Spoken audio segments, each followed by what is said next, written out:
Hello, everybody. Welcome to episode 78 of the Titanforge podcast. My name is Dratnos, joined by Tettles, as always. Welcome. Yo, what's up? We're back. And this week, Trell is still recovering. He's recovering from his appendicitis, but we are joined by special guest Squishei. Welcome. Hello. Thank you. It's great to be back on again. Squishei, Yes. our Trell. most common guest, I believe, at this point, but for those who haven't been longtime listeners, you are both a writer, guide writer, data miner guy at Wowhead, and also the raid leader at Might, which is Tettles' guild. I'm Tettle's boss in a way. In many ways, one could say. In multiple ways, actually. That's true. I do employ Tettles at Wowhead too. That is true. You actually do employ me in a couple of ways. And we are not going to hold that against you, though. We are delighted to have you on the show once again. This week, we are going to talk about MDI. MDI is coming up. We'll talk a little bit about our predictions for that. And just some more general discussion around the game as well. I think there are a couple areas that there's been a lot of discussion around. And I think it'd be interesting to definitely hear your perspective on several of these things. First of all, though, how are you guys doing in the raid? How's Might doing working through Castle Nathria? Well, we're on the best fight ever of the tier, I think. Stone Legion Generals right now, so having a ton of fun. I think we're getting close to 100 pulls deep and just slowly progressing through this fight. Yes, that is an experience that resonates with me. It took me 259 pulls to defeat Stone Legion Generals. When it died, I felt nothing. I felt no joy, a bit of relief maybe, but that boss is such a tragedy. It's such a tragedy. What are the odds we kill that boss pre-nerf? Like they're definitely gonna have to nerf that fight soon. Right? I mean, it's a fight that you just kind of bash your head against over and over again until you start like getting the timings that are good, and also like everybody knows how to deal with all the things that can go wrong. How long until they fix the curving wicked blade like Angelina Jolie from Wanted? Is that ever just going to be fixed on that fight? Like that shit is bad. I don't think they applied a fix to it after or during Race to World First that made it or not during Race to World First, but right after that made it a lot less common. The bugs that still exist with it, I believe, will go to its grave. So funny story about that. When they fixed that, they broke the normal mode Wicked Blade. General Call on normal mode at that point would not even throw out her blade. It would just leave her hand and spin in a circle. Reported that one. They fixed it, which I'm wondering if just reverted the mythic version, but who knows? The mythic version, it's not for us. It was like every maybe 20 pulls something weird happened with Wicked Blade, and then like every 10 pulls General Draven would get stuck in the wall. Every 5 pulls, General Draven would either crit or like miss a mob in the intermission, and that scuffs it a little bit. And then there's all kinds of great stuff where, so you know how your tank can like leap the Stone Fist from General Grishal and avoid taking damage from it? If you fail to do that even once in the second intermission, the boss is very likely to overlap the push out of the intermission with a seismic upheaval during that knockback. So it's just completely impossible to counterplay that. You wipe 100% of the time. We love the spell variants on that fight. The fight is actually so bad. So spell queuing, like there's a lot of just spell queuing that's like, okay, sometimes this is really hard but not bugged, and sometimes this is really easy, and like that's dumb. But then it's clearly just bugged where if a Stone Fist goes off in the second intermission, it has like maybe a 40% chance to one shot your raid coming out of that intermission. So. Remember when we thought Jaina spell queuing was bad? Yes. The Jaina boat was only like 2.5 minutes is the thing, right? Yeah. Like then you're off the boat. Stone Legion Generals is just 9 minutes of horrific spell queuing. Dude. So somebody asked me the other day what I thought about Stone Legion Generals, and I was like, I just like looked straight at my camera. I was like, well, if you really think about it, you get 4 encounters inside of one with the immense amount of spell queuing issues inside of Stone Legion Generals. How many other encounters do you have the luxury of being able to get 4 fights inside of one? 0. So that's why Stone Legion Generals is the best boss of all time. Yeah. The good news is after Stone Legion, there's Sire Denathrius, and Sire to Nathrius is, I think, maybe the best fight they've ever made. It's very close. It's up there. You know, people initially looked at it, especially after Race to World First, and they were like, they compared the pull counts to Sire and Stone Legion Generals, and the narrative was just like, oh, this is too easy, it's disappointment. But it's not actually that easy of a fight. It's just a fight with no RNG spell queuing nonsense. So once you've learned a phase, you've got it, right? You're good. But I would compare it to, like, you ever play a game for just like 8 or 12 hours or whatever, and you're done with the game, but it was a really good game? That's like Bastion for me was a game like that. I don't know if you guys ever played that game. 10 years old now. Really good game. Played it once. Never want to play it again, but it was fantastic. Sire, I think, is kind of in that space where, like, yeah, okay, it's a boss that can die in 100, 150 pulls. But, you know, those 12, 14 hours you spend on it are just phenomenally fun. I almost think the biggest flaw of Generals was their rule that no ability could ever overlap. And I think that just breaks the fight. Yeah. If the Meteor could like land at another time but was slightly nerfed and damaged so that you could do Soaks and Meteor, it would completely fix the fight. And like things would overlap and be challenging at times, but you wouldn't have any kind of variance. You just have to learn the difficult overlaps. You're going to get crystallized with the Wicked Blade, though, is the problem if they start doing that. That's fine. Yeah, as long as you don't need everybody to, like, as long as the mechanics are doing like half as much damage, they can overlap with each other, right?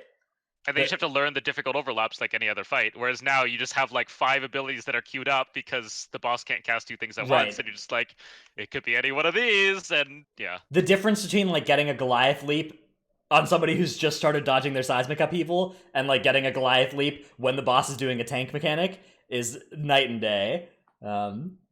And yeah, I agree. I think that fight was one that it was the recipient of several last minute buffs, right, on the Tuesday of the expansion coming out, or of the Mythic Grade coming out. And I think that was like, they were worried that it would just be too easy for guilds, and I think it might have been at 25% less damage and health, being like a pretty pushover boss. But they basically took a fight that was like bad, and they made it a fight that was bad and hard, and that's not it. That's not the way. It went through multiple changes too, but so did like Shriekwing and Council, and those 2 turned out actually really well. Whereas this one, I think it just needed more time, really. I think that there were some fundamental flaws with the idea of the fight. That I think one thing I've heard is that they generally test bosses like phase by phase in internally. And that would make sense to me. That would explain why, like, part of the thing with this fight, because this fight is like, whether you push 3 seconds early or 3 seconds late out of different phases, like, completely changes the whole fight. Oh, yeah. With the Wicked Blade timer and like the crystallized timer pushing a little bit earlier, a little bit late, really just we have like 2 second windows that we were pushing consistently the last like 50 pulls that made it so we could actually progress the later phases, and like, man. Wow, having to kill the Goliath at like an absolutely precise time, getting those commandos dead like at a very clear cut time, and then having your what is it, like 8th orb dunk or whatever. The orb dunk delay, leave it on the floor for a bit and then pick it up and then go dunk it out of the intermission. We are working through all of these problems currently. Yeah, it's just it's not a fight that ever feels satisfying. Like you never are like, oh, I have learned like some cool way that I will play around this. Instead, it's more like, okay, we have learned some dumb way that we're going to handle this dumb fight because it just did this dumb thing to us. So that's been a fun raid so far. I've been enjoying every other boss outside of Stone Legion. I think has been really good. We killed Sire a couple days ago. So we're taking a week and a half off or something of killing any more bosses. And then we'll be back doing farm. Love being on farm. Imagine ever taking any time off. Yeah, well, we killed it on Wednesday, right? So the raid is empty for at least this week. And then next week we're just we kind of never want to pull Stone Legion Generals again until it's nerfed. So we're thinking about doing like 3 of 10 and then like 8 of 10 and then just leaving it at 8 of 10 and not touching those 2 until Stone Legion gets nerfed. I'm surprised it hasn't been, to be honest. Yeah, I'm not really sure what's going on there either. Again, I don't want to harp on a negative on a tier that was overwhelmingly 9 out of 10 bosses I think were really, really, really good. But that one, it's just That it one's takes bad. so many pulls, right? Like if you actually look at how long you spend in that raid, it's half on Stone Legion generals, and like I don't know, it's hard for that not to weigh it down. If they just shave like 20% off the Goliath, I think it'll make the fight a little bit better. The Goliath is a big part of the issues. Yeah, I mean, it's also like the spell queuing, like because like the problem is that you have to like relearn your timings every single pull because you're getting more and more. I mean, our issues like early on is that we didn't have like enough cleave to be able to kill the skirmishers whenever we need to. So we needed to adapt and like completely like do a different strategy than what we initially planned on, because we didn't have enough just cleave damage because we don't have 2 Windwalker monks and like 4 DKs and shit, and it's just like, oh my god. All right, another common discussion that I'd like to have here as well is around gearing. I don't know if to what extent both of you have updated, evolved opinions on gearing over the last couple weeks. How have you guys been feeling that the itemization has gone so far this expansion? I'd say a common complaint has been the like lack of items from raid in particular. Yeah, I think overall it's been really quick to get full 226s. If you do everything and like I did my stuff through RBGs, Raid, Mythic Plus, and the Great Vault, I'm pretty much full 226 at this point, and this is the fastest I feel like I've been done, except for like trinkets, but those are really, really difficult to get. So if you do everything, it is really, really quick to gear up. But Hold on. if you what? You are a tank, so this is quick for you because you're a tank. This What? is not quick No, for no, DPS. no, no, no. Tanks are like low priority compared to DPS whenever a raid drop comes out. I feel like Okay. whenever Yeah, I you're feel like used I'm to getting almost always funneled. 226 at this point. Yeah. I see. Okay, that's fair. Yeah, maybe. I don't know. I feel like the PvP is like the crucial part of that puzzle. If you were not like interested in doing PvP, you're down like five conquest items in your 5 worst item slots, right? Like which is where you chose to buy them at this point. Whereas I feel like if you took M plus out of that equation, right? Like how many of your items are actually from M plus now, besides Great Vault items that had good alternatives probably in the other slots. So I think that for me, the story of this patch is that like PvP is mandatory for Mythic Raiders and for high M plusers or whatever. Like if your goal is to do any kind of content where your gearing matters, you need to add PvP to your repertoire. Well, I mean that's just the thing right now. I mean you can. It's not like I mean you could go like another 2 months with just trying to get Great Vault weeklies, but also if somebody is joining the game in 2 months and they're like, okay, what's the best source for me to gear? 1 or 2 days of RBGs will let them purchase 5,000 conquest of items, right? Like that. It is by far. It's not only the source of all of our best gear right now, but it's also the best way to catch up and gear up on an alt. And also the only thing that you can upgrade that if you get better and right. You're 1800 now, but you keep playing, you buy your gear, and then you get to 2100, you're like, let me just upgrade all my gear. I don't need to go refarm or anything like that, which is very unique.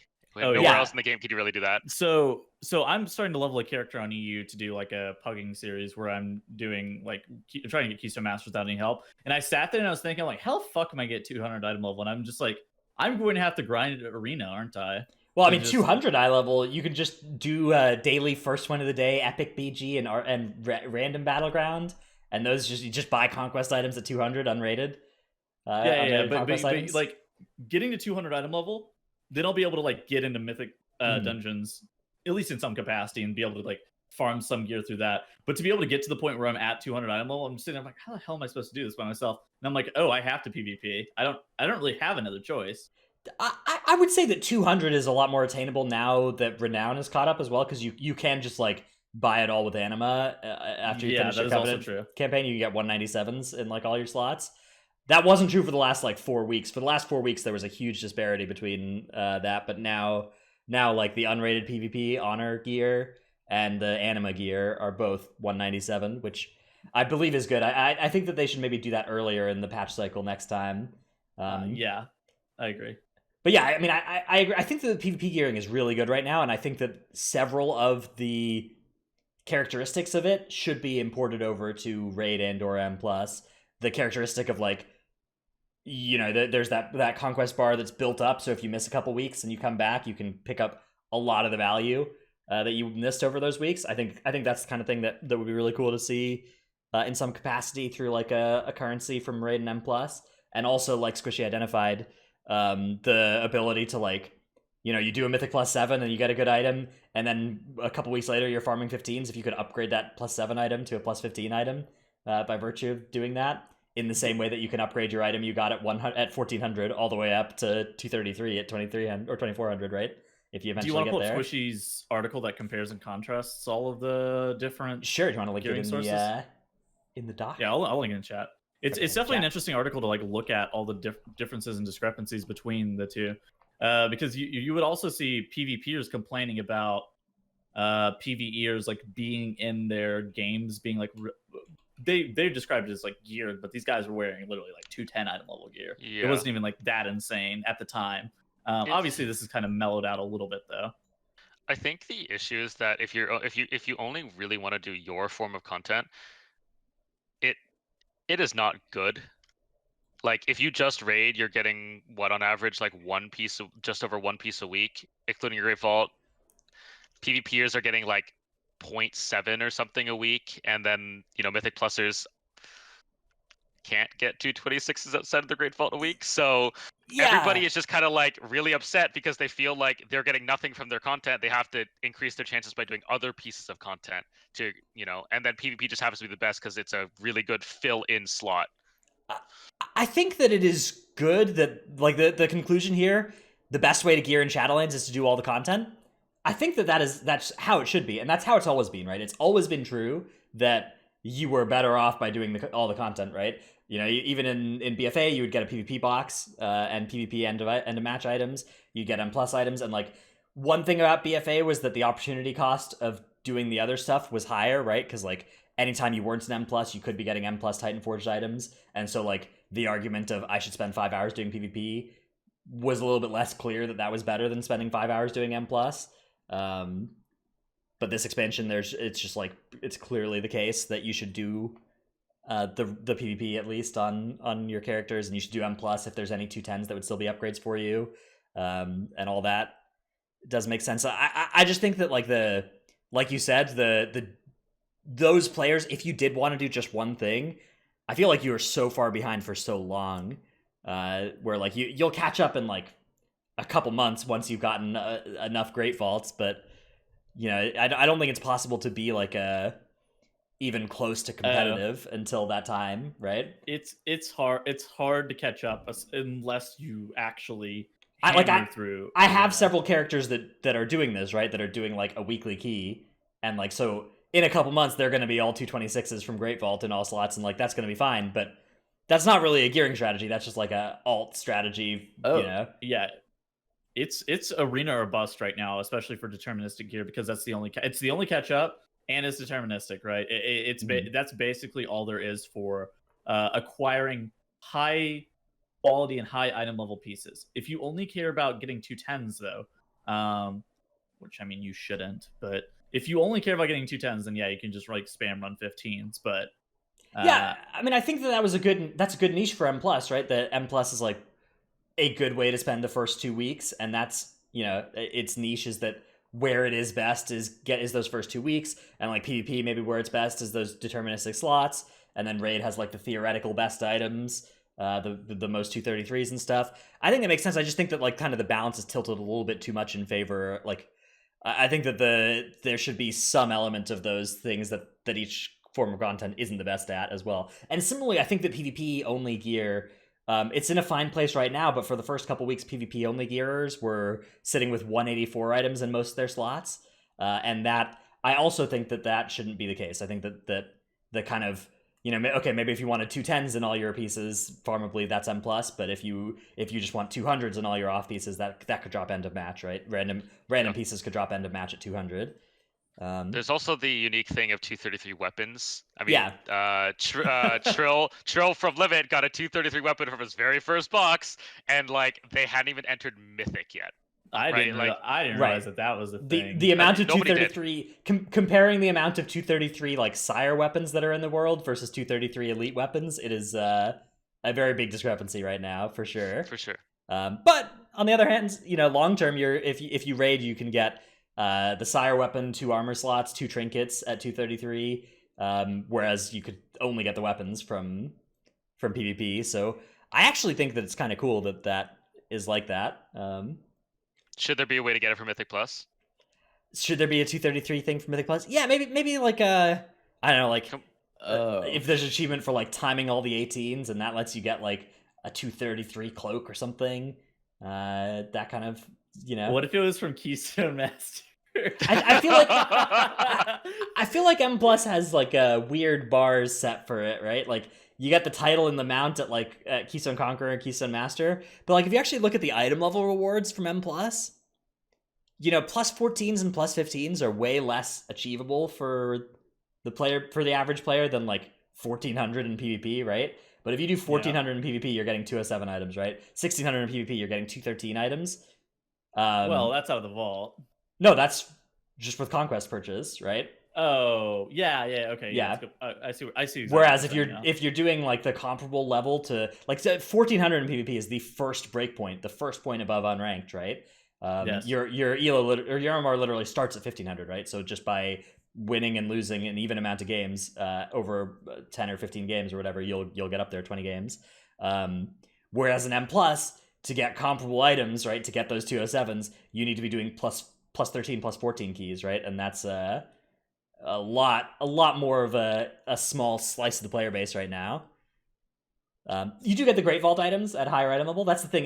The thing about M plus is that it is the best source of good Great Vault items is M plus, right? It's much easier to get 226 in your Great Vault from M plus than from any other form of the game. But I think the issue that I see Blizzard typically facing with this is like they don't want to have to rebalance and retool like high level Mythic Plus. I really think that they want to be super hands off with Mythic Plus, even to a point where we're all getting one shot and random ass keys, and we're like, please God, fix this. They don't want to fix it. They would rather literally you get one shot. Well, yeah, I think that they want the bar for everything to be okay to be at 15, and then once you go above 15, they kind of want it to be well, you're on your own. You chose this for yourself. We don't have any incentives pushing you into these keys, and that makes sense. Again, I think the gearing system has a lot of good stuff going for it in Shadowlands. I think that they could retool largely by giving some of those benefits that PvP gearing has to the other forms of content. The main thing that I keep coming back to for me personally is that like I'm really invested and experienced in Raid and M+, and very much not invested or experienced in PvP. And by far, PvP is where most of my items come from. And if I was gearing another character, PvP would be where most of my items came from as well. And I think that shouldn't be quite... I mean, it's fine if it's the best option, and if I, as a min-maxer, look at several options and I'm like, okay, PvP, that's the place. But it's like it's not close right now. It's not close, the PvP gear to the others, and I think they should make it closer. So what are they going to do whenever they add back tier sets? Yeah, so tier sets... Well, we don't even know if tier sets are going to have set bonuses, or if it's just like, okay, now we have cosmetic differences between paladins and warriors, right? I didn't even think about it like that. Because right now there's no cosmetic difference between all the plate wearers, right? And tier sets could be as little as just a new appearance for each thing. But yeah, if there's a set bonus for tier sets, that would be a big buff to raid gearing, right? Well, they've said that they want tier sets to be available to all forms of content, no matter what you do. So is it going to be one separate tier bonus, one for raid, one for Mythic Plus, one for PvP, only for that content? Oh, and God. You need, like 10 different gear sets? Look, man, if my bags need to be like 70 different purple items like they were during Corruption, I'm gonna spit. I'm not gonna be happy about that. That's that would be a really unfortunate turn of events. So I hope that they come up with an elegant solution to the tier sets. What do you think that they're gonna do? What do you think they would do? I mean, if they just can drop from all of 3, and you can reasonably get your tier set from being like reasonably invested in any of those 3 forms of content, and then it just has like,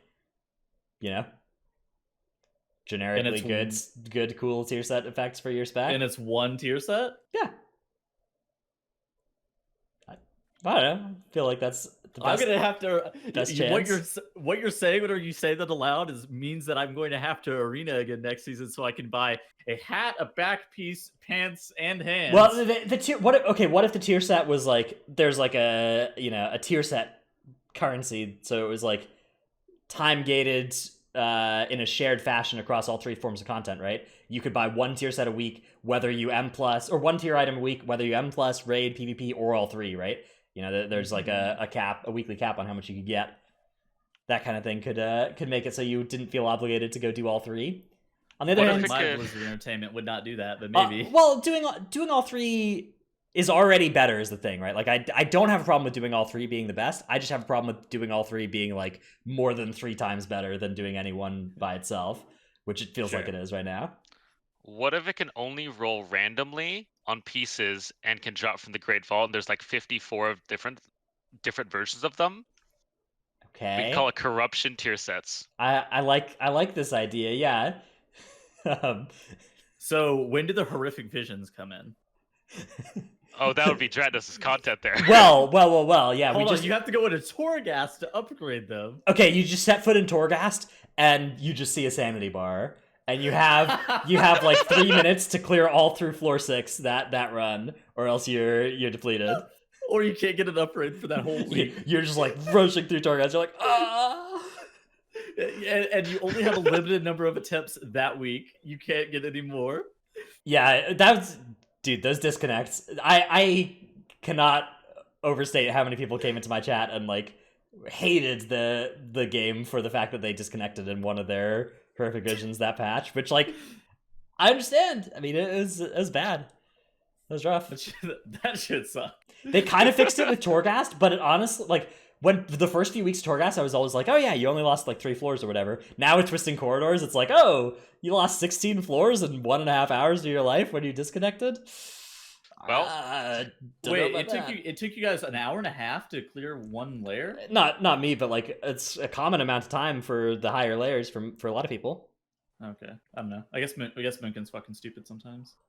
I did group for the last couple layers. We had like sub 30-minute Torghast. It was really sweet. Really? Yeah. We played. I was at Death Knight has a really overpowered power for it. Chains of ice, linking mobs' health pools together, and then we had like the same build we went on everybody each time, and it was like a well-honed machine going through that place. Yeah. Oh yeah. Which shouldn't work, by the way. Going into Torghast with a build in mind and then being able to make it just come together every time, that shouldn't be a thing, by the way. That's not how roguelikes should work. That's not how roguelikes work, actually. Yeah, but whatever. NVD. Have you... okay, last mini topic before we start on our MDI bit. What do you guys think of the Beast of Prodigum Torghast event? Tettles, do you have a favorite mob beast? Dude, I don't know what you just said. I know Squishei does, because Squishei wrote the article that said the Beast of Prodigum event is now live, so... I did. I haven't done any Beast of Prodigum Torghast yet myself, but how have you been enjoying it? It's a fun little mini event. Like, I mean, that's what it is. Just spices up. I mean, there's no unique reward, so just like for your weekly Torghast clear, you get an extra bloodlust every 40 seconds, because that's the one you should probably pick. You only get offered 2 each time, right? But you can like re-roll them. You can't re-roll your other starting powers, but you can re-roll your beasts. Yeah, it's weird, but so you just run out and run back in until you get the one you want. The silence one is not good at all. The tank one is okay, but I mean the only thing you do with dogs is if there's like one build you can do with your dog. While it's alive, it gives you lust, and then you just want it to die so it explodes whenever it dies. Yeah, which is, I mean, because there's only like one epic power. There's only one epic power for Beast of Prodigum, so that's the one. Like that's the one build that is allowed by it, right? Or is that why I got 4 power choices whenever I zoned in Torghast this week? Oh, the 2 that I got both times were just bad, and I ended up picking the my Convoke one both times. I got good power choices, so I was like, oh, I didn't even realize it was a thing. The only thing I like about the dogs is that you can make them pick up all your loot for you. That's that's quality of life. But yeah, I don't know.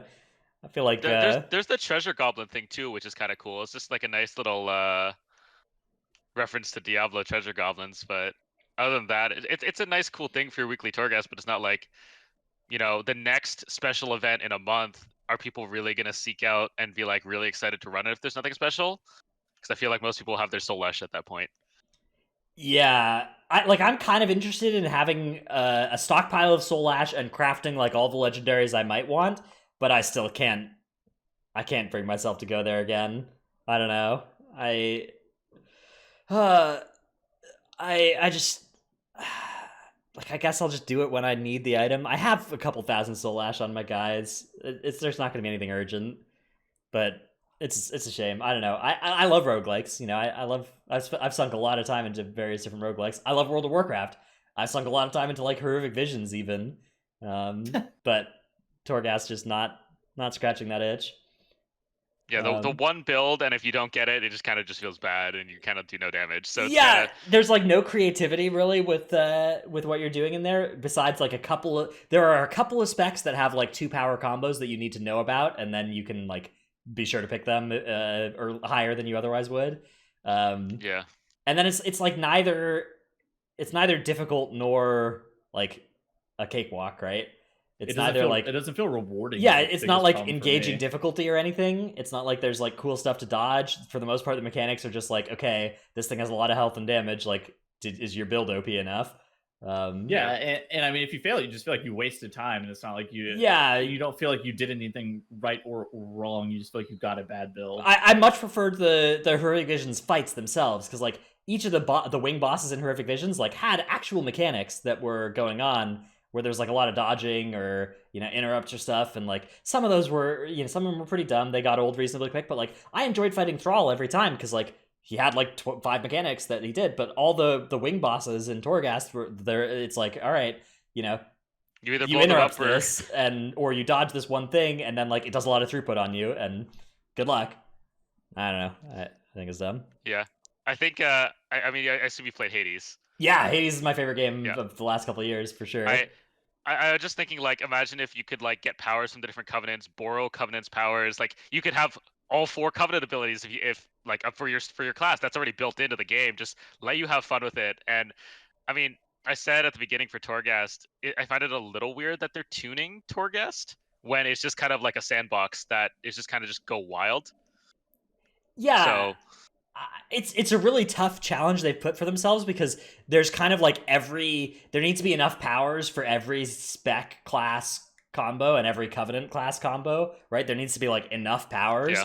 And so they've met that minimum requirement such that you can like do a run and not run into that placeholder bug thing when you run out of powers. But like they've barely met that amount. And so like ideally each spec and class would have maybe 5 times as many powers to choose between. But it's not as simple as them just, going for one spec class combo that has like, 30 powers or whatever and increasing that to 150. They would need to go across the board and, quintuple what is already a huge library of powers that you basically never see on any given character, right? On any given character, 98% of the Torghast powers that have ever been created are just not even options because they're for other classes or other specs or other covenants or whatever. And so there's so much diminishing returns to like any work that would go into increasing diversity. But to me, that is the thing that would make it better. But I don't see how they could really do that because they've really, painted themselves into a corner here. Yeah. I mean, the Torghast is supposed to span the entire expansion. We'll have to see what they do, because for me, much better than like spending time on Torghast side events or whatever would be just like buckling down and adding more new exciting builds to different specs. There's supposed to be this thing in a roguelike where you go in and you're like, okay, what am I going to do today? And maybe there's a couple of overpowered builds and you're looking out for one and you get like something early that facilitates like, okay, I got the Immorora power, now I'm an Immorora build or whatever, I'm going to try and make this happen. But there's really not that to any meaningful extent in Torghast, so I think that's what they should try and add as like a long-term thing rather than just like short-term bursts of, okay, we'll make this new by having something you've never seen before, even if it's not interesting. I mean, yeah, you're gonna have to upgrade your own you're gonna have to upgrade your legendaries next patch and shit too. Oh yeah. I mean, just the fact that roguelike, like if you play a roguelike, you expect to fail. Whereas I feel like in World of Warcraft solo content, it is a lot of people think you probably shouldn't fail. Yeah. Which is kind of just the opposite of what a roguelike is supposed to be. So it's just a really tough balance for Blizzard to solve. And in general. Absolutely, yeah. I mean, it's hard to make content that is like fun and interesting, and also where like 98% of runs are a success, right, for most players. Which, if it's any less than that, people feel there's a lot of complaints about it, right? Horrific Visions were a good example of this. Like Horrific Visions were pretty tough. There's a lot of people, almost everybody I'd say, had the experience of going into Horrific Vision and getting not everything they wanted out of it, and like the feeling of like, oh no, I'm forever behind, was very, very pervasive. So yeah, I don't know. I liked those. I thought the first like 4 months of Horrific Visions were actually sweet. It was a great You're system. a fucking psychopath. Look, it stopped being fun when you were like farming Malefic cores or whatever, but those first like when you were progressing the first way up through, I had a lot of fun in there. It was really sweet. I agree with that. The first time I did a 5 mask by myself was the most fun. Yeah. Everything else after that was like, this fucking sucks. Okay. Still, there was a lot of meaningful progression up to that 5 mask as well, right? I agree. It's like up to and building your first rank 4 legendary, you've already done like 10 repetitive Torghast that were not any fun, right? Oh yeah. Whereas up to upgrading your cloak to rank 12, that was all good. So yeah, I don't know. Definitely Horrific Visions suffered from getting bad after a time, of course. Yeah. I feel like Trados and I could talk about roguelikes for the entire episode. Love roguelikes. They're so fun. Anyways, I guess we should move on to our what was ostensibly our main topic this week, which is MDI. MDI is coming up, starting the time trials are going on right now, and the cup is next weekend, the first cup. We haven't quite decided what our schedule is going to be for these MDI weeks.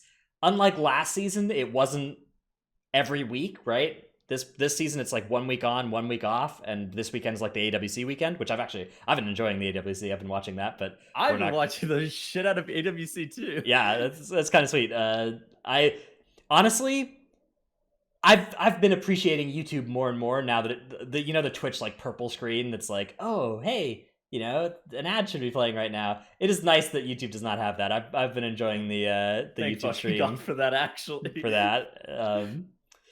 But yeah, I've been enjoying AWC. We're still going to do the show, at least as of right now, obviously at the same time as AWC. I don't know what we're going to do over the next MDI season. I don't know if what we did last time was we moved to like Wednesdays.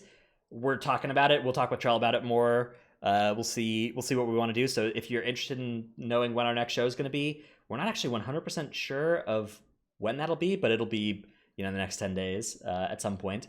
So check our Twitter for an announcement on that whenever we do make a decision. But it'll be like midweek, like Tuesday, Wednesday, Thursday at like 3 Pacific or something like that, 2 Pacific, something like in the middle, like right after Charles done with work kind of deal, but before the rest of us have to raid in the middle of the week. Yeah, again, assuming Trell is up for it and also not too busy with MDI practice and stuff, which he's certainly shackled away. He's working there. He got one of my guildies in there with him, doing some keys. He's got my arena partner in there with him too. So let's talk a little bit about MDI, because of course MDI is something that we do like, and again, for those, we may have some listeners here who don't actually know what MDI is because they're new to Shadowlands or whatever, returning. It's the Mythic Plus esport of World of Warcraft, and the keys are being run at level 18 this time around. It looks like that's what I've seen, which I think is a pretty good number to aim this competition at. And here is the first set of time trial dungeons. So this is what the players are running right now: Halls of Atonement, Theater of Pain, and Spires, with these delightful combinations of affixes. This is, I don't know, Tettles, have you heard any rumblings from people on the tournament realm about any of these three keys? I think I saw something about Halls of Atonement being colloquially known as Halls of Asshole, but I don't know exactly why. It's probably due to the necrotic, if I had to guess. Inspiring is also a pretty toxic MDI affix for the purposes of like both MDI polls. I mean, we had these affixes last week, right? These are just the live affixes from last week. And 2 weeks ago, or 3 weeks ago, yeah. 3 weeks ago, yeah, 2 weeks ago, because it's Tyrannical Week right now. Whatever right? It is, yeah. The last Tyrannical Week, not. Yeah. Because last week, the Fortified Week was good. Yeah. There's a team of mostly my guildies that just doing MDI, and they've had some stories. So yesterday, in addition to wiping in Theater of Pain for a really long time, they used up a real key instead of a practice key by accident because somebody Oh just no. toggled the button. Oh Oh. no. Yeah. So it's if you are ever on the MDI tournament realm, you got to make. I have weak auras actually that like air horn you whether you're in practice mode or not. When the ready check comes out at the start of or right before a MDI key on the TR. So hit me up if you need those. Anybody? I should have given those to my guildies actually. Other than that, so Halls is the tyrannical one. We've got 2 fortified keys. I kind of feel like an MDI setting, it's actually fortified that is the harder of the 2 level 2 affixes. I don't know if that if you have a pushback on that, but I feel like tyrannical is pretty I think easy. you're probably right. I'd say it's riskier because your tank is probably more at risk of dying from going fast, especially on trash, which hurts really, really badly on Fortified Week this expansion so far. So that's probably what I would say. It bounces more to Knife's Edge when you're competing against another team rather than the timer. Like it doesn't matter how fast you go versus the timer; it's just how fast you go versus the other team. So Yeah. How do you feel about them all being only like actual affixes like that are in game? Because those are all affixes that are on the calendar. I kind of like that. I kind of like that, especially for time trial keys. I think that can help close the gap between the tournament realm guys and the live key guys. Like, I think anything that helps out live key pushers is good because MDI has kind of been dominated by teams that don't actually do the live keys so much and just show up and blast the TR. So I think that adding more incentive to playing live keys is a good thing. I think it also just shows like problem spots or how like creative solves to things that happen in the MDI that people can actually do on live. Whereas if you have like a fixed combo that just doesn't exist, there are strategies that you see that like, that's cool. How can I put this on live? Oh, it just doesn't work as well or something. So our time trial runs are starting to filter in as well. We don't have too many of the like top teams yet. In fact, just too many teams at all have gone in just yet. But we're starting to see what comps are looking like here. I'm feeling pretty happy about how these do look. I would say the dungeons are supposed to be done on Tuesday, by the way. Yeah, so that we'll see most of that. There's kind of a meta of doing your runs at the latest possible time, partially just so you can practice longer, and also to obfuscate so that other teams don't know what times they have to beat in each of these dungeons. But yeah, I mean, I'm sure we'll see some runs starting to show up tomorrow as well from more teams. They're playing Disc Priest. Yes. Yeah, that was my interesting thing. I could see that for like halls, because halls you want a Venthyr of some sort. Resto Shaman can play Venthyr. Yeah, but for like Theater of Pain, I'm not exactly sure what that one's for, because I mean, you only need Necrolord. Well, it's for power infusion on the hunter is what it actually is for. It's so that you can skip all your pridefuls. You press your Shadow Meld button and the prideful goes away, and you save a lot of time. Yeah. Shaman can't do that. Shaman do not have the button that says we skip all 5 pridefuls in this dungeon for free. Like that is a lot of time. The only healers that have meld are monk, druid, and priest, right? And like paladins and shaman can't meld. Okay. I don't know. Resto druid is like, it's okay, I guess. I think the power infusion for the hunter is probably the bigger deal, though. I think that's the damage value. I think that's big as well, but I think that a lot of this is just the strength of meld. Like we've seen this several times before, but I think that it's once again it's just so good to have Shadow Meld. So across your whole team. For the top 2 teams in the Theater of Pain runs are teams that we have seen before. That was the ethical team and the top one in the Theater of Pain was like the ethical team. I mean, I think Arrow is gone, and now Chompy's moved to DPS. And then the Asheville Furrow Ando one was the Self-Reliance team ish.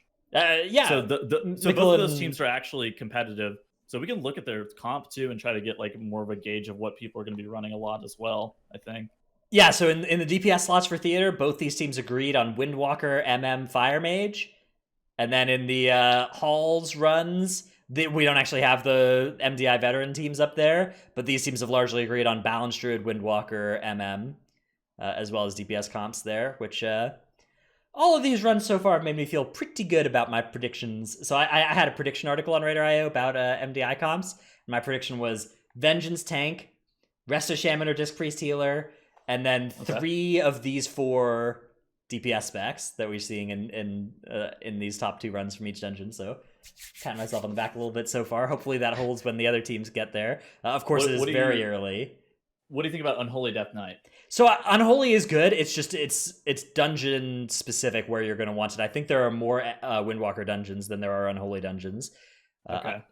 And I was kind of surprised to not see him in halls, but because I felt like you could play Unholy in there. So yeah, I would kind of expect to see some of that. But maybe they're thinking, okay, isn't that just necrotic? Oh yeah, your pulls are limited by necrotic. So you get 1 cleanse every 5 minutes and. That's a really good point. Well, your tank has a Kyrian file as well. Yeah. Well, they can't be stone one every 5 this tier. Okay, right? yeah, that's what you're talking about with the yeah. So maybe in halls you'd see it more if it wasn't necrotic. I think that's a good guess. And then Spires we haven't seen any runs show up for yet, so that one's gonna be cool. Spiteful, fortified Spires. So I think that dungeon's going to have like the most interesting routes. I think across the whole entire season, I think that dungeon is probably going to be like super weird. My bet is that in the MDI, we're going to see like a big pull in the 3rd boss room, which is very different from live keys. But I think that sort of, because that's like the only place that you can actually pull a lot of trash together. Whereas in all the other spots in the dungeon, you're gated by those stupid angels flying you places, right? And you can't just combine from multiple pulls, but there is this place where you actually have a bunch of mobs that actually live together and can be pulled. I think they're gonna meld a lot of the garbage stuff at the beginning, and then I think they're gonna do a big pull after that. Ooh, China actually has a bunch of times posted for their stuff. Ooh, I will take a quick gander over there then. All right, yes, we have teams also posting. So the Chinese, the way that it's working is there's a global region, and then there's all the regions except for China are in one bracket, and then China have their own thing going. Why the fuck does the top team have a blood DK? Yeah, there's very diverse takes here. Wait a second, bro. Yeah, so they actually have different. Oh no, they have different time trial. They have a necrotic wake as one of their keys. Why the fuck they have a blood DK team? They have a different set of affixes in halls. They're also playing mostly Vengeance. It looks like they're actually quite liking the blood DK over there though. I think China has always preferred Blood Decay, not just in Mythic Plus, but also in Raid. Yeah, true. Historically, it's been you've seen a lot of Blood Decay's outlaw rogues, also from the logs in that region. So kind of not surprising to see those pop up here as well. I have a bad feeling if their top team is posting times the Blood Death Knight though. I mean this is like and a Resto Shaman, meaning that they don't have 5 meld team. This the top Spires run so far on this leaderboard is barely a 2 chest. I mean the same team that posted the top Spires run also posted the top Necrotic Wake run. Right, and all of these are 2 chests at best. Whereas I don't know to what extent it's going to be 2 this time, but I kind of expect that we're going to see a lot of like if you look at the theater here, we're looking at a 3 chest in the global region as the top run, and I expect that we'll continue to see that. Like I expect that all the rank 1 keys for these 3 will be 3 chests in the global region. Like the global region though, there's probably several teams that still haven't posted their runs yet in the China region. Dude, okay, it's insane to me because like there is a Chinese like live key team that is literally like, what are they, number 2 group, number 3 group in the world, something like that, and then it's just like. I don't want to say that it's kind of troll, but I think that Blood DK comp and that Prot Paladin comp being at number 2 for the Necrotic Wake may not be what you're hoping to see. Yeah, I mean, it's nice to see teams playing their favorite specs, having fun on them. I think that's good.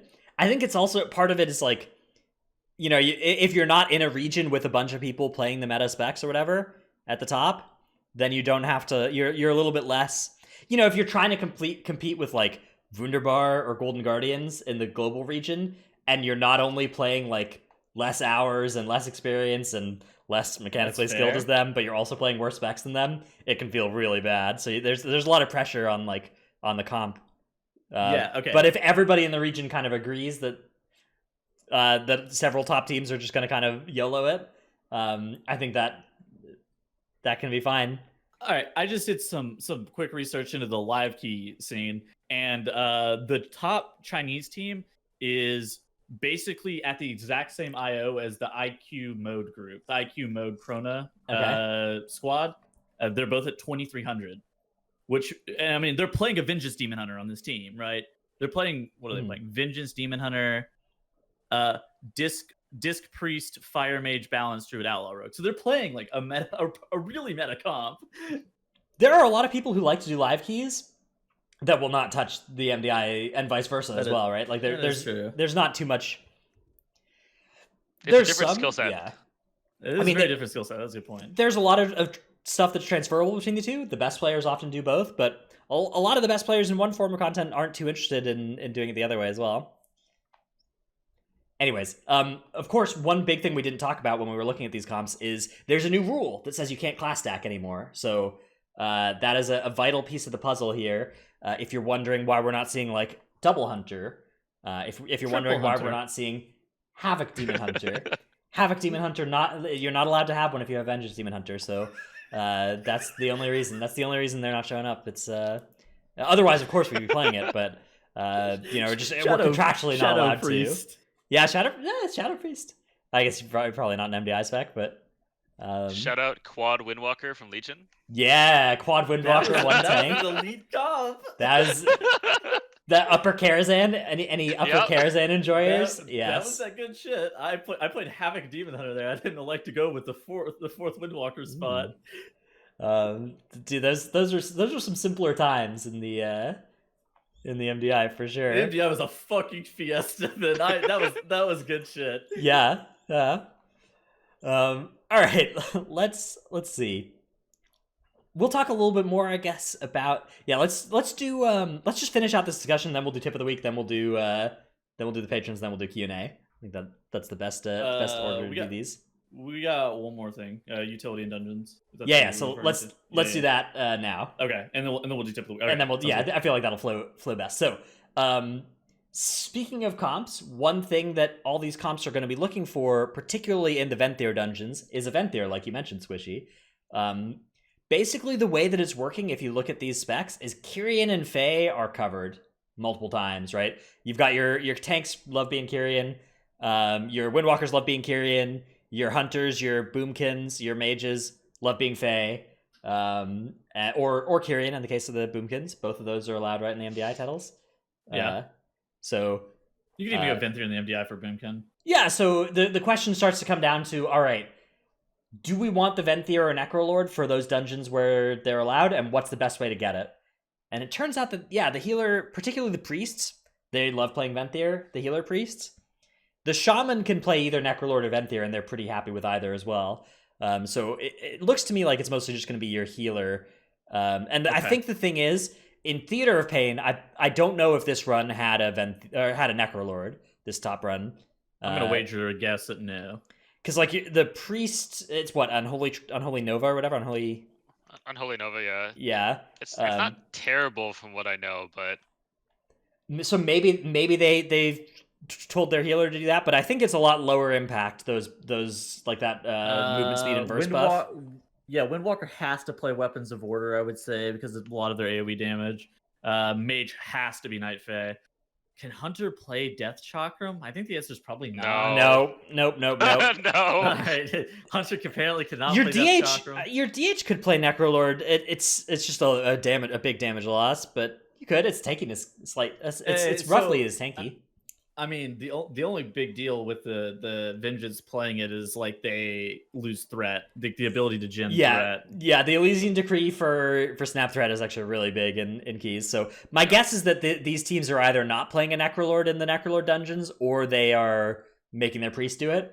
And then if it's the Shaman teams, will get their Necrolord that way.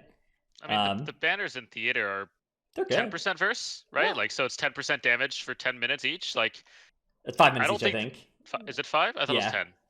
Pretty sure it's 5, but I'm not 100% sure.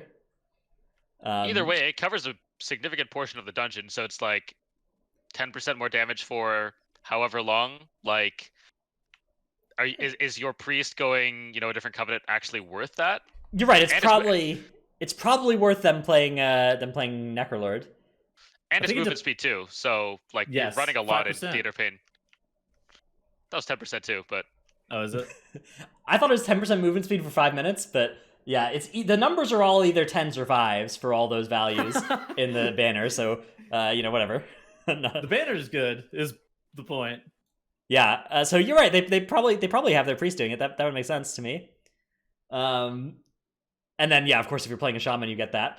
One thing that like in the Venthyr dungeons, I think you do need a Venthyr for both Venthyr dungeons. They're so impactful.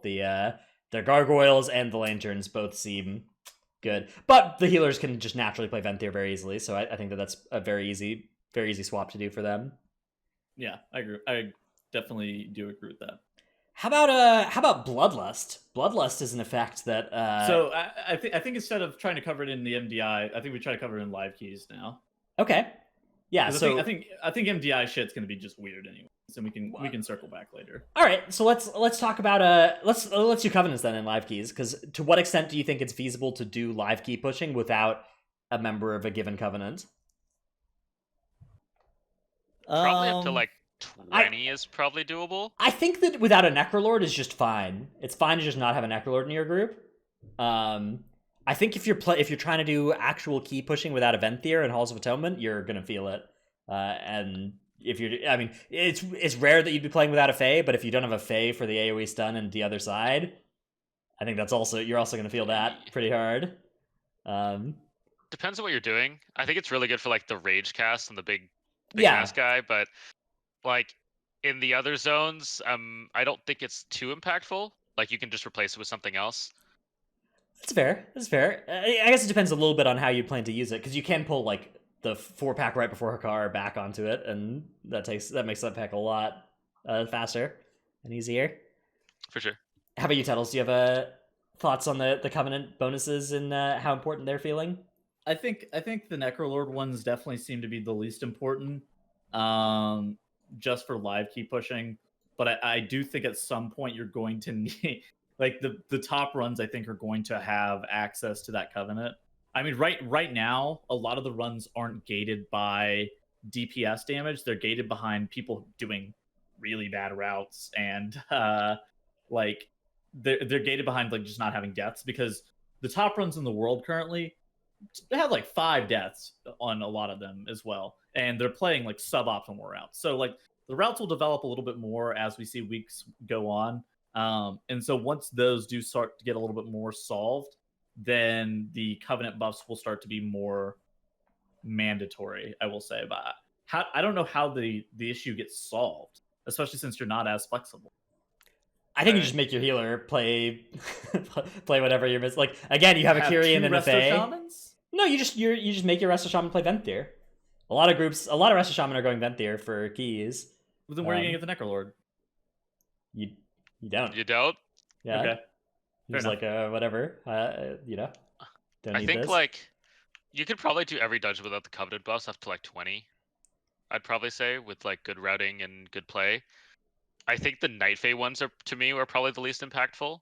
Okay. Venthyr definitely the most. I mean, Plaguefall 22 has been done without Necrolords. Oh, I mean, I think Plaguefall is one of the weakest, other than like Miss. Yeah. And the Urns. I think Janos doesn't agree too much, but I don't know. The Kyrian Spears are really good. That's fair. The Kyrian Spear Inspires is a really, really big one. The Anima Exhaustion in Necrotic Wake is fucking OP. Yeah, Necrotic Wake has a lot of OP stuff that like the weapons are also really OP. Yeah. Look, Good that use of that. spear for the final angel is, I feel like, almost necessary in its current state. Because Yeah. that final angel before Devos, if you don't have a spear, you kind of just die. So, Dude, I cannot believe that you just like an angel just lifts you up and brings you up there, and there's just 3 Shadows of Zul up there looking at you. You have to just fight them back to back to back. That's so wild. I can't believe they would do that to us. yeah, they need to make them cast Shadow Bolt too on your tank so that tanks can't mitigate it. Yeah, I think that's the main thing, is that those fights, those things don't hit your tanks hard enough right now. So they do a lot of damage to the rest of your group, but tanks I think could be hit a little harder by the angels. How about Bloodlust and Battle Res? Because of course Bloodlust now does not have a good alternative. Drums a lot worse. And of course Battle Reses, NG Reses still exist. But I think that the Bloodlust thing has become a pretty important part of a high key pushing comp. So I can't tell if Bloodlust is important or if the Bloodlust specs are just that. They're also good. The Bloodlust specs are really meta right now. So you have Hunter, Mage, and Resto Shaman, which are all meta in some capacity, or I feel like you have one of these present basically in every single. I feel like if you don't have one of them present in your group, I don't know how the hell you formed a good comp. Like, obviously you can play where the fuck you want. You haven't, yeah. But like in terms of meta stuff, you at least probably have one Lust spec in there. So I can't tell if the Lust is more mandatory or if it's just the meta comps are bringing the Lust kind of deal. You're right. We're gonna have to wait to see really when those specs become less meta, whether you're still like bringing one in for a Bloodlust. I guess you probably won't because Lust is such a small percentage of the time. I will say that drums don't feel good this expansion. Drums do feel bad. They do not feel good. Like when you can help it, it's just like, well, I want a real Lust. Who could come? Who could come to this key? Like even just doing 15s, like drums just don't feel good, man. Drums definitely. I kind of wish they just deleted them rather than like neutered them. I don't know. I'm not sure how I feel about drums. NG res still feels good. Still feels nice to have. Although of course a lot of B res specs are also relatively meta. Druids have that, for instance. Always would recommend for anybody pushing M+, engineering. This expansion, it's more of a no-brainer than ever because there's no good professions. There's no need to be like jewel crafting and blacksmithing for 233 items or whatever. You can't do. There's no good items that the professions make. So be engineering and have your other profession be a gathering profession, enchanting for money making, or alchemy for your flask lasting longer. That would be my recommendation for anybody playing this patch. Have you seen that CC item from engineering, Dratnos? I think I linked it to Tettles. It's called Soul Trap. No, what's it do? Hold on, let me find it real quick. Okay, yeah, I've used several engineering items in my day. I've used target dummies. I've used bombs, various engineering bombs. I still use my old shield belt to survive Sire to Nathrius.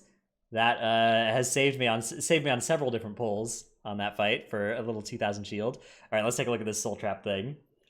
It is a 60-second cyclone. Okay.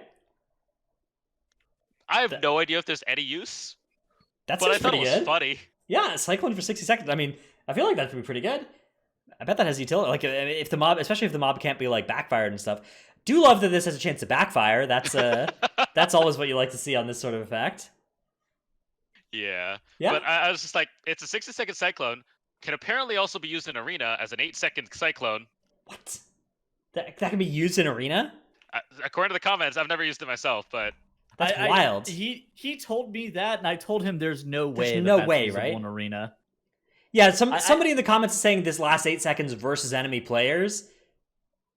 Wait, somebody says you can use this in arena in the comments. Okay, yeah, that's wild. I refuse to believe that. You can't use any engineering item ever in arena. I literally refuse to believe that is usable in arena. New meta. Hey, new meta. Tettle's just like bowling this over right now. Well, there's no fucking way. He's so mad. Oh my god, Tettles, calm down, dude. He's gonna convoke and walk into it. As soon as I get RMP'd, fucking my healer gets polymorphed into this dumbass trap. I would just mauled.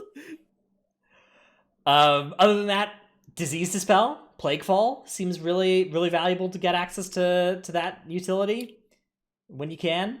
Is it mandatory? No, I don't think it's mandatory. Okay. At hierarchies, I think it's getting close because your tank, like, it's reduced health for your tank, like reduced agility, so your defenses are like severely weakened. You can Kyrian file it. Your tanks are always Kyrian basically, and so you have like a file in that crash section. Every Kyrian player in your group has a file on Last Boss. Last Boss spells are really nice to have as well, though. But you don't need them. Yeah, I'd say if you're pushing, I'd say it's mandatory. If you're doing like a 15 key, it sucks, but it's doable. Yeah, so I guess kind of in the same place as the Covenant buffs in the dungeons.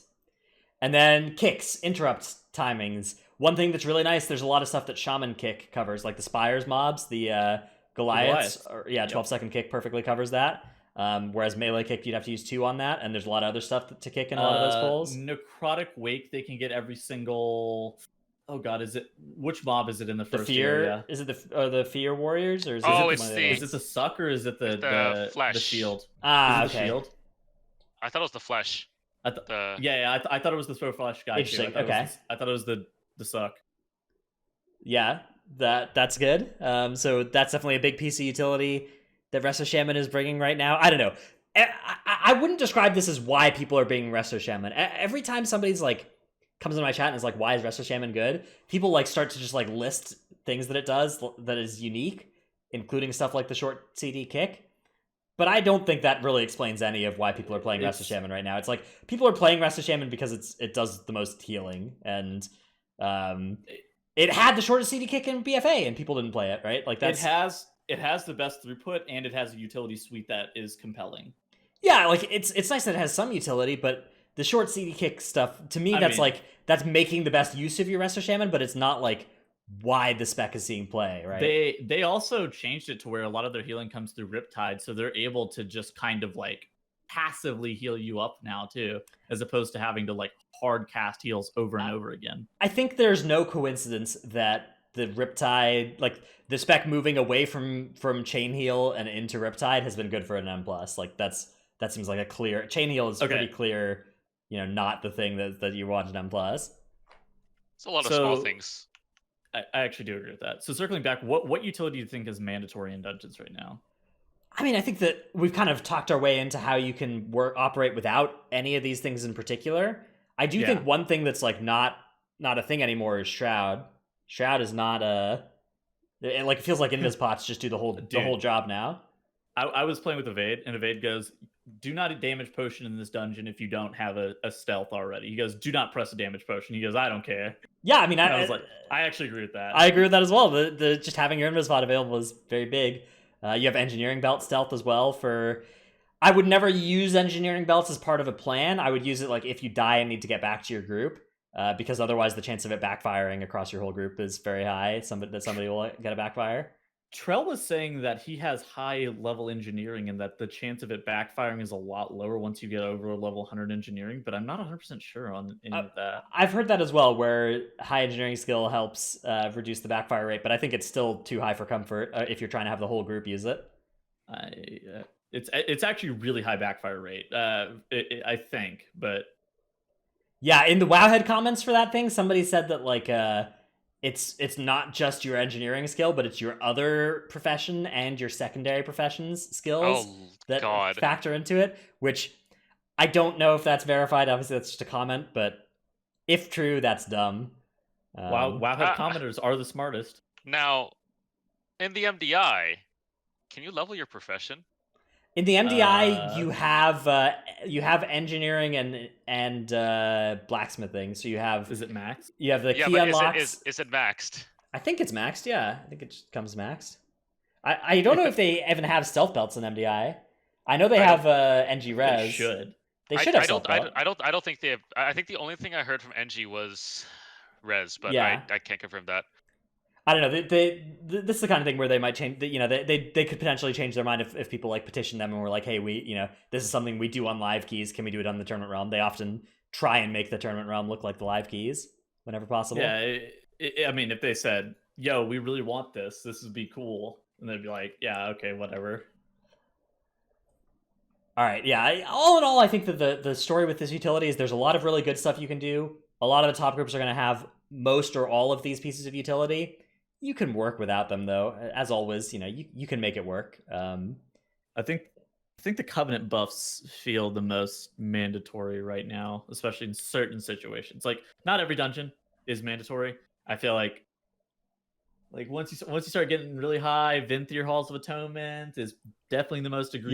Yeah, Venthyr Sanguine Depths, Kyrian Spires, those ones jump out at me. Kyrian, I don't think Kyrian Necrotic Wake is like super mandatory yet, but because I think that people are still scuffing their route really hard and like losing spears and shit. But I think that once Necrotic Wake starts to get more optimized, Kyrian Necrotic Wake is going to be like you're gonna have to have a Kyrian in there. Like once you start getting higher, It's gonna that represent a lot of animal damage. exhaust is fucking silly. Does a It's lot like of damage. It's like 6% of your overall and shit. You're like, what the fuck? I think just the nature of tyrannical as well. Lust is kind of important on tyrannical weeks, just because you're fitting the majority of your damage into this pride window. Mhm. That That's a good point. just stacking lust into a pride window and just killing the boss before it does anything, because any time that you spend outside of your pride window just greatly slows you down. So especially on tyrannical weeks, just having a real lust is just kind of important in my opinion. I think it's a good point. Yeah. Absolutely. All right. Let's move on now to the last couple segments of our show here. We'll do tip of the week, then we'll thank the patrons, and then we'll do Q&A. Starting with tip of the week, though, which normally I should have placed this earlier in the show, but whatever. We're here. That's where we are. My tip of the week is there is a macro you can run to show your Great Vault if you want to look at your Great Vault and you don't want to go and click it in Ouroboros. So I will. It's if you just Google like Great Vault macro. Can you read it? You can find it. Yeah, dude. It's like you ever in elementary school did your teacher ever read out like the full URL of a website to you? Yeah. /run load add-on Blizzard_weekly rewards frame : show open parentheses close parentheses. You forgot the open parentheses quotation mark. Blizzard Yeah, that's true. There's a lot of stuff in there, but if you're interested in this thing, this is a good good macro to add to your suite. Or you can, what I did for like a week before I actually made this macro was I just copy pasted it in every time I wanted to look at my vault, and then I was like, all right, I've done this 30 times, I should make a macro button so I can just press it. There's also a Yes. Weekor on Wago that you can like click on the weekly vault in your UI. Let's see if we can find it here. But that one I use because it's really, really nice since I don't have to make a Great macro Vault with it. minimap button. Yeah. This is a good tip as well. If you search just Great Vault on the Wago site, you will find a nice set of options. Great Vault minimap button is a really popular one though. That does that. Adds a button to the minimap, and then you can look at it. You can lay your vault really nicely there. So yes, do this is actually better than the macro for sure to do that. So check that out. All right, Squishy, you have another tip for us as well. You're a font of knowledge here. A font of power. Wait, Yes. that was last extension. Wait a second. So my tip of the week is Do you know? Sorry to cut you off. Listeners might not know this, but before every show, 20 seconds before I put us live, I always do this to indicate to the other casters or to the other hosts that we're about to go live, because I'm muted at the time, so they can't hear me. So they just see me doing this, and they know, okay, in 20 seconds we're going. You were flesh crafting now. Oh yeah, could be tranquility. that's true. That's true. Anyways, sorry to cut you off. What was your tip? So if you've completed the side quests in Theater of Pain, there's one specific side quest that starts right in front of the the outside arena. Every day you can head back to the Theater of Pain outside area, and there's 105 anima daily quests that you complete, which is fantastic for alts. All you have to do is just go to Maldraxxus, pick up the quest, kill the there's a world quest where you have to kill 2 of the Theater of Pain bosses. You just have to kill one of them. You just kill that one boss, and you get 105 anima every single day. And it's fantastic for alts for getting your 1,000 anima. And many people don't know about it because they never completed the side quests. Those side quests are really good as well because it gets you the 750 anima quest, right? Is that the one we're talking about? Completed the side quest. Yeah.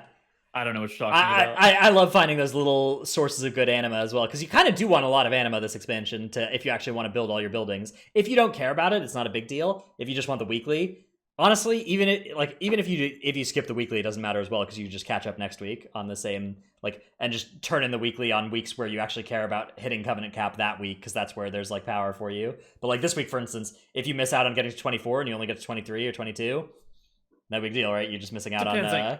It depends on your covenant. Yeah, there may be breakpoints for certain soul lines. If you're just missing out on a cosmetic slot or whatever, you just don't even have to worry about turning in your anima weekly. You just do it next week and then get your catch up anima from the world boss or whatever. But yeah, I mean, just many people don't know about that, so I think it's a good tip because absolutely 105 per day it adds up pretty quickly. Yeah, especially if you're parked, like if you're a Necrolord character, it's just right at home.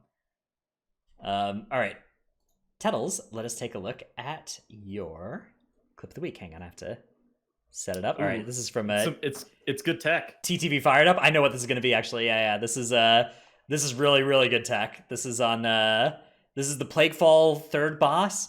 The ads are going to come out, and if you press mirror image, it applies an effect to everything that like taunts it or whatever, taunts the aggro off of you, and that effect actually breaks everything out of stealth. Yeah, Fired Up would want you to call it Plaguefall Spider Hack. Yes. So make sure to refer to it as Plaguefall Spider Hack. Yes. WTF? Plaguefall Spider Hack? Yeah, exactly. Dude, in these runs, we did Plaguefall so many times, and every single time we said, why are they standing in Sanguine on the first boss? Because we always pulled the red slime into the first boss, and we just stand there in it the whole entire time. Why are they standing in Sanguine on the first boss? And every single time we got to Domina, Plaguefall Spider Hack? You guys are goofballs. Bunch of goofballs in that group. Is there any other class that could do that? I literally have never seen that. But Henry did that with me the first time I ever saw it in a dungeon, and I told Fired Up about it, and Fired Up did it, and he was like, Plaguefall Hack? Maybe and if you drop like a Black Ox statue, maybe it'd have that effect? I have no fucking idea. I'm not sure. Yeah. I mean, with the Majesty Demon Hunter, I mean, this doesn't take long, you just toss some sigils Leap out. Aura, yeah. Yeah. Although Sigil of Flame doesn't break them, right? It's got to be one of your other sigils that I think break them. But yeah, Leap Immora does it. Leap Immora. Anyways, let's move on to the According thinking. to Twitch chat, apparently Black Ox statue also works. Nice. That makes sense. Yeah, because the threat like gets them. But SEF doesn't work. Okay, maybe. Right, because SEF doesn't have anything to target onto. It's just stuff that has like the taunt effect. Right? The thing the Mirror Image and Black Ox Statue are doing is they're adjusting the threat bars of the mobs, and that's pulling them out of stealth, I think. Okay. Warrior challenging shout. I bet if you challenging shouted near one of them, it would break it out. I bet. It's just not global, unfortunately. Yeah. Maybe, I bet it would, though. Anyways, let's thank some patrons. Thanks all the patrons for the support. We've got some Patreon patronage has been gifted as well in our. So if you're wondering why you've got a higher Discord rank than expected in our Discord, that's perhaps you've got a secret Santa or a secret Winter Veil person thing giving you some extra roles in our Discord for an undisclosed amount of time. But our patrons are Paul W.S. Proudmore. Soulbinds are just an underdeveloped dating simulator. Trell just couldn't leave Bursting Necrotic behind. Get better soon. Oh my god, Bursting Necrotic, that's a... oh my god. glad he's home from the hospital now. Might have to send him back. Tip of the week. Microwave your gushers for 12 seconds. Thank Orignon later. Is that actually a thing? Microwave gushers? I don't know. I haven't had gushers in so long. Gopher. Hi, I'm Mac, and I'm a Balance Druid reroll because Melee has cursed this tier. King of Skills, Zuko, Ja, Irish Ratnos' Dino Pillar, Chromed, Seraphicus. Wait, not Seraphicus. Seraphicus is not on this list. I'm so used to reading out Seraphicus' name right there. Trekkie, The Marshare, Regulus, Never Nude, Chewy, Shadowland, aka Sleepy Hypnotized Arbiter, deserted Ouroboros while letting Azeroth newcomers dabble. Pops and Pets, Best Survival Hunter, Zul'jin, Sonara, Fred Ceratops, Gino the Boomer, Necris, Revdil, another DH, Nevuk, Sinmora, Eevee, Frosty K. New Meta, Stevenson, an unnamed benefactor, Take Light of the Protector and Frenzied Regen off the GCD, Woebone Xenoverse, No Trick, I Scheduled a Title's Flame, Sire Dematicus, Call the Law Offices of the Sean Gill if you've ever been the victim of the Iron Fur Bug, Dimat, Syncpy, Gamer Dad in Training, 42, Supra, Lufer, I guess I'm a DH main at heart, Hanny is going to pump in Shadowlands, Nyx, My Brother Needs to Play More and Stop Being a Noob, Flick from Ascendance, Pug's Can Time Keys, it's called a trash can, not a trash can't, Gallic, Brusif, Chewy, Dratinus Rats Abyss, When Will My WoW Dad Stop Fighting, Pepe Hands, Dabrowski, T57, M Sanity, Eastbays EU now recruiting, Please Let My Survival Hunter Have a Raid Spot, and Wily Coyote of Barth's PSA, Uwus can retalent at each other's camps. Hashtag Uwu squad over tomes. I assume that means Volpera. Volpera camps are shared that rested. means that they, probably the rat people. I hate, dude, Volperas, man. let's move on to a Q&A before I get into my Volpera rant. Our first one comes in from City on Discord, who asks, do you think Fortified and Tyrannical are balanced this season? Obviously, as the expansion goes on, Tyrannical is going to get out of control, but as the two are right now, do you think they're balanced? So I'll field this first, I guess. I think that if you're trying to do a 15 and you are like 215 item level or higher, Tyrannical is your best bet. Because I think you're able to just overpower the boss and like plow straight through it, right? I think that like are Tyrannical and Fortified balanced this season? I think the answer for me is probably not, just due to they've created whenever we were praising them on like not doing this shit where they make bosses that have phases, they made this shit where they have bosses that summon ads and or shield themselves occasionally, and you're just like, oh my fucking god. Dude, Hakar Tyrannical? That thing actually has Necrotic Wake. Yeah. And the banner asshole in Theater of Pain. Like all of them just so you start removing people from the fight, and they have to go down and like run across a bridge or like go PvP one another, and then the boss either shields itself or summons a banner that you have to kill, and you're like, the banner isn't scaled by Tyrannical unless they change it recently. Well, it's not about the banner, it's that you're taking two people out of the fight for extended periods of time more frequently, right? Even if the banner's not scaling with Tyrannical, if you get 5 banners because the boss has more health, right? Each of those banners are going to add more time to the boss on Tyrannical than they would on Fortified, because you're killing more of them. But yeah, I mean, I think that it's pretty clear right now already that Fortified is the easier affix of the two, when in BFA Season 1, that wasn't the case. In BFA Season 1, we can actually look at do a little bit of a leaderboard comparison for the top runs. So like, okay, right now, this is what the top runs look like right now. You can see it's Fortified all the way down. Of course, we haven't had all the weeks yet. This was just last Fortified week. But we're in a Tyrannical week right now, and there was a Tyrannical week the week before this, and we don't see any of those runs up here. Well, so I mean, to be in all fairness, like the Tyrannical weeks have been hard affixes. That's true. And that last Fortified week was an easy Fortified week. But if you compare this to BFA Season 1, like look at this BFA Season 1. Tyrannical, Fortified, Tyrannical. Fortified, Tyrannical, Tyrannical. Fortified, Tyrannical, right? Like this was a season where it was pretty clear that both affixes were pretty balanced. This has been the only season. BFA Season 1 was the only season in the history of the game where that was the case.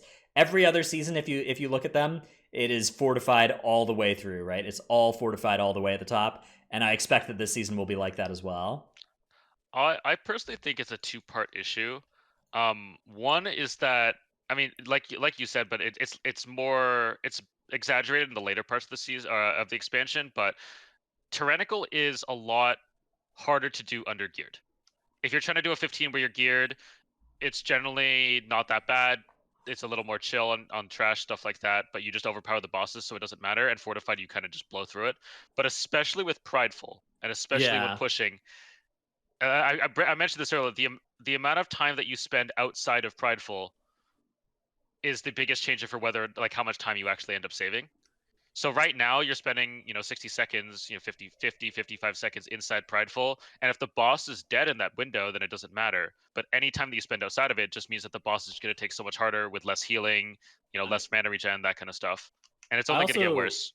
I also don't feel like there's any pull that's different between Tyrannical and Fortified either, that you're like facilitatedly able to do on Tyrannical that you're not able to do on Fortified, because either your tank can kite the pull or your tank has to pull one pack at a time, and there's like no difference, right? Especially on live keys, like if you've got some target capped guys in your group, what's the point, right? Why pull 10 mobs when 5 mob do trick?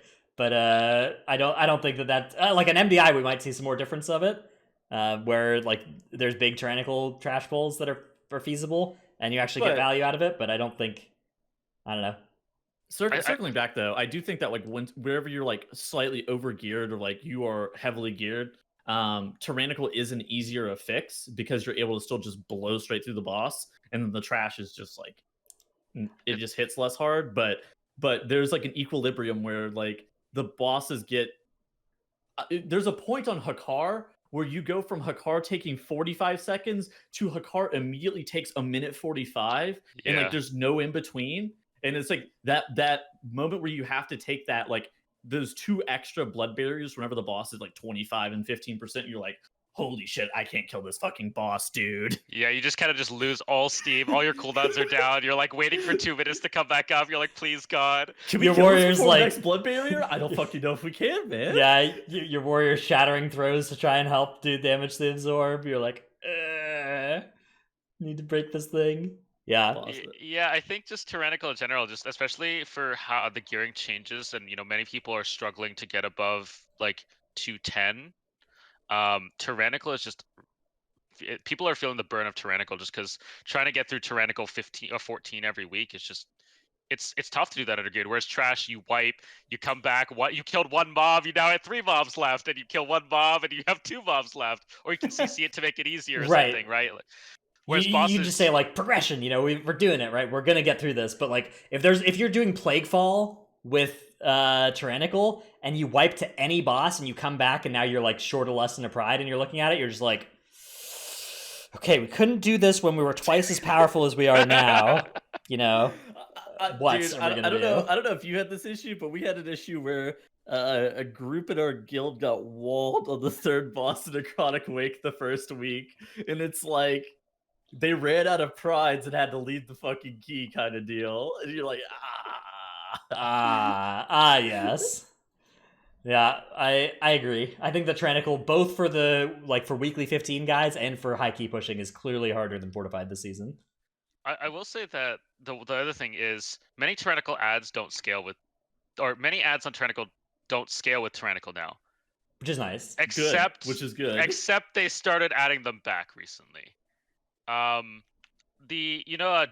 on the first boss of Mist scales with Tyrannical health-wise. They recently made the Muzala ad scale with Tyrannical, so now they just have more health than Fortified. Wasn't that way on the last Tyrannical week, by the way. Notice this week because I failed to kill my ad because I was saving my Heart of the Wild as Bear for the boss because I can kill this no problem. Noticed it was Tyrannical, didn't kill it. Feels bad. But they've I don't know why they've started adding Tyrannical back to ads, because those are not bosses. That is an ad and it should not be scaling. Yes, I am inclined to agree that what they do not need to be doing at this time is buffing Tyrannical. That is not the way.